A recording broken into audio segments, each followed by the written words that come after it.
त्याचं नाव आहे आगमन. आता गणपती तर येणारच आहेत, पण हे आगमन वेगळं आहे. आगमन. नकळत पावसाचा थेंब जसा पडावा चेहऱ्यावर, तसं काहीसं तुझं येणं घर करून गेलंय हृदयावर. कल्पनाच नव्हती कधी अशी जादू घडेल तुझ्या लोचनांची. विसर पडेल ह्या चंद्र ताऱ्यांचा आणि दिसेल त्यात खोली समुद्राची. रात्रोंदिवस हे फक्त तुलाच ऐकण्यात जातील ह्याचा अंदाज मला नव्हते. असे भारून टाकेल बोलणे तुझे याचे भान कधी नव्हते. कधी कळलेच नाही तुझ्या सोबतीने असेही काही घडेल. कधी कळलेच नाही तुझ्या सोबतीने असेही काही घडेल. दुर्लक्षित होतील चिंता साऱ्या आणि तुझ्या रुसव्यात उगातही प्रेम कळेल. हे आयुष्य सुंदर आहेच ह्याची तिळमात्रही शंका नव्हती. हे आयुष्य सुंदर आहेच याची तिळमात्रही शंका नव्हती. पण तुझे रूप पाहता आयुष्य का काय ते हेच असावे याची जाणीव मात्र झाली होती. आता प्रत्येक भेटीत तुझ्या सहवासात वेळेचं भानच नाही राहत. आता प्रत्येक भेटीत तुझ्या सहवासात वेळेचं भानच नाही राहत. तासनतास एकत्र असूनही चालाय मनच नाही भरत. ह्या अशा धकाधकीच्या जीवनात आपल्याला कोणीतरी जीव लावणारं असावं. ह्या अशा धकाधकीच्या जीवनात आपल्या आयुष्यात कोणीतरी जीव लावणारं असावं. काळजी, माया, आपुलकी आणि बरंच काही हे जगाने तुझ्याकडनं शिकावं. थेंबे थेंबे तळे साचे ही म्हण तुला ठाऊक असेलच. थेंबे थेंबे तळे साचे ही म्हण तुला ठाऊक असेलच. तसंच काहीसं हे तुझ्या आठवणींचं तळ कायम भरत राहीलच.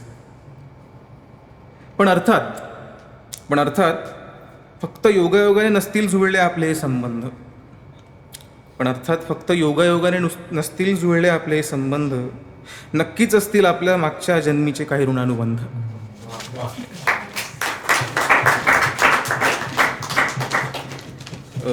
सो प्रत्येकाला आपलं गाव खूप प्रिय असतं आणि ते कोकणात असेल तर खूप उत्तमच. सो ती एक गावची आठवण म्हणून मी एक ते लिहिलं आहे. ह्या शहरापासून दूर निसर्गात दडलं एक छोटं गाव. ह्या शहरापासून दूर निसर्गात दडलं एक छोटं गाव. जे रोज म्हणतं कधीतरी हा डांबरी रस्ता सोड आणि ह्या कच्च्या रस्त्यावर धाव. ह्या स्वप्नांच्या शहरात आपण सगळेच जातो आहोत. ह्या स्वप्नांच्या शहरात आपण सगळेच जातो आहोत. पण विसरून जातो त्या गावदाराच्या उंबऱ्यापाशी काही जुनी खोडं असतात वाट पाहत. आंबे, काजू, फणसाशिवाय आपली जीभच नाही वळत. आंबे, काजू, फणसाशिवाय आपली जीभच नाही वळत. आणि त्या एसटीचा आवाज ऐकल्याशिवाय आपल्याला वेळच नाही कळत. देवाला कोंबडा आणि गाराण्याचा मान, प्रत्येक गावकऱ्याची आहे ती शान. चतुर्थीला गणपती आणि शिमग्याचा खेळ, दशावतार बघता बघता कळतच नाही वेळ. ह्या एक कवितेत कधीच मावणार नाही हा निसर्गाचा डाव. हा एक छोट्या कवितेत कधीच मावणार नाही हा निसर्गाचा डाव. पण चार वेळी ऐकून का होईना आठवेल प्रत्येकाला आपलं कोकणातलं गाव.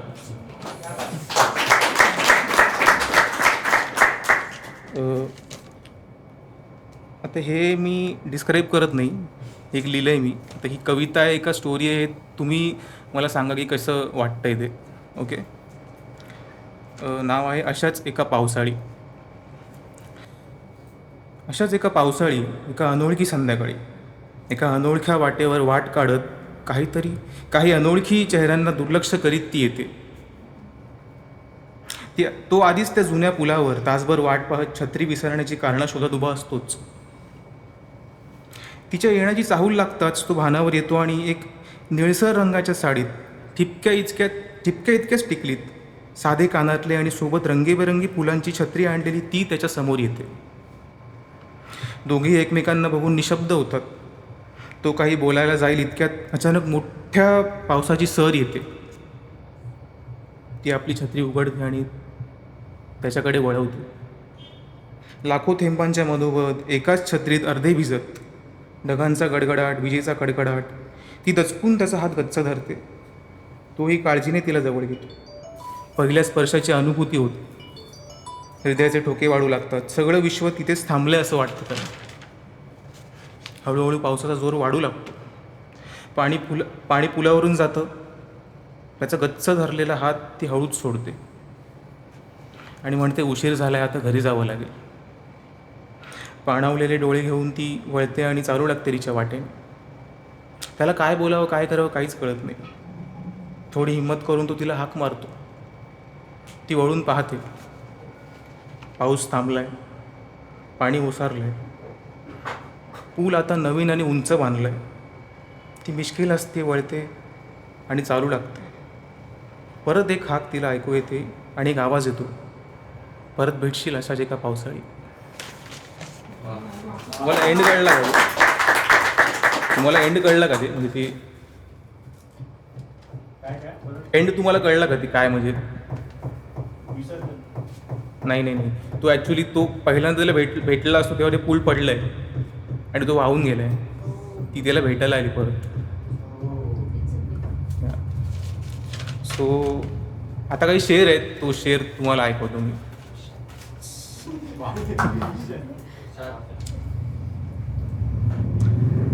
वो भी क्या दिन थे जब चिट्ठियों से बया होते थे सारे एहसास.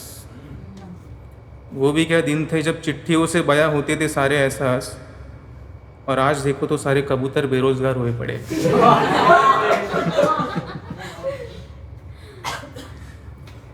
याद तो तुम भी हमें करती हो पता है हमें.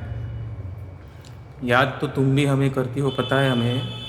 कभी कभार बेवजह हिचकियाँ आ ही जाती. काश यादों का भी बाजार होता. काश यादों का भी बाजार होता. बहुत महंगी बिकती तुम्हारी यादें. हर चाय की चुस्की तुम्हारा जिक्र ले आती है. हर चाय की चुस्की तुम्हारा जिक्र ले आती है. कौन कहता है नशा सिर्फ शराब में है. छोड़ दिए जाते हैं कई गुनहगार किसी के सिफारिश की खातिर. छोड़ दिए जाते हैं कई गुनहगार किसी के सिफारिश के खातिर. बस जहाँ गुनाह इश्क का रहे वहाँ ज़मानत भी नहीं मिलती.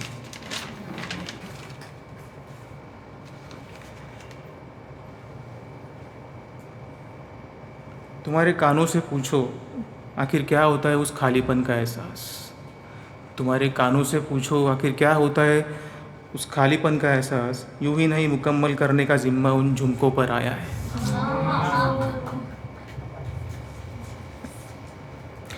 भरी बरसात में छाता तेरी ओर कुछ ज़्यादा झुक सा जाता है. भरी बरसात में छाता तेरी ओर कुछ ज़्यादा झुक सा जाता है. या आधा भीगना भी अक्सर पूरा इत्मीनान दिए जाता है.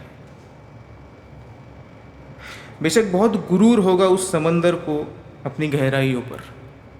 बेशक बहुत गुरूर होगा उस समंदर को अपनी गहराइयों पर. मगर अफसोस वो तुम्हारी आंखों से अब तक वाकिफ़ कहा.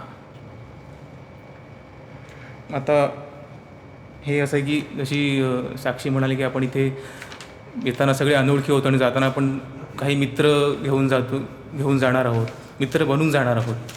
सो त्यासाठी एक आहे की बहुत वजह होंगी किसी से मोहब्बत करने की. बहुत वजह होंगी किसी से मोहब्बत करने की. बस ये दोस्ती है जो बेवजह हो जाती है.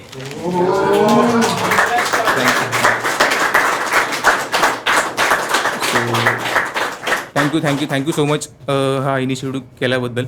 आणि obviously Ghadi and all team thank you so much. Thank you so much. मी कवींना थांबवून प्रश्न करणार आहे आज. कसं सुचलं हे? या स्पॉटलाइटमध्ये नाही, जसं सर म्हणाले की सरांनी नाही, प्रेमभंग असतो सुखात किंवा दुःखात.